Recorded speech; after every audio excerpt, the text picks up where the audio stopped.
Hello friends, welcome to Ajita's kitchen. আজকের recipe কড়াইশুঁটির কচুরি।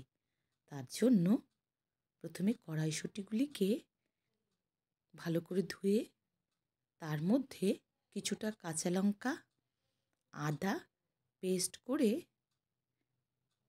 একটা কড়াইয়ে হিং ফোড়ন দিয়ে তার মধ্যে ওই কড়াইশুঁটির পেস্টটা দিয়ে দিতে হবে।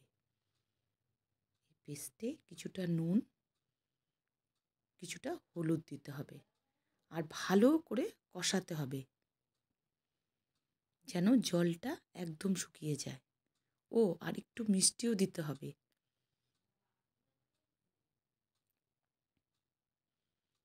যখন পুরোপুরি একদম হয়ে যাবে, নামিয়ে নিয়ে একটা ফ্রাই প্যানে কিছুটা জিরে, কালো জিরে, পাঁচফোড়ন আর শুকনো লঙ্কা গরম করে গুঁড়ো করে এই কড়াইশুঁটির পেস্টের মধ্যে দিয়ে দিতে হবে।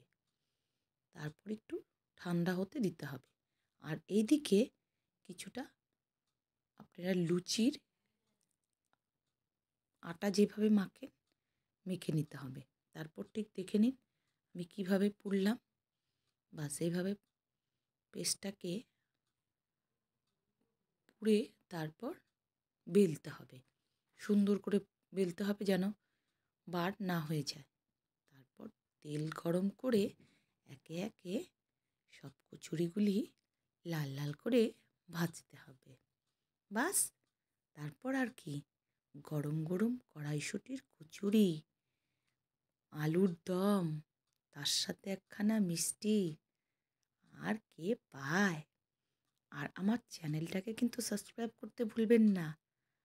লাইক কমেন্টসটা কিন্তু জরুর করে দিবেন।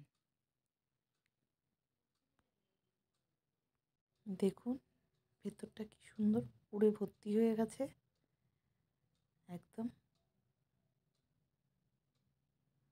গ্রিন আছে ভেতরটা। কড়াইশুঁটিগুলি পুরা বোঝা যাচ্ছে। দেখি একটু খেয়ে, দারুণ, খুব টেস্টি।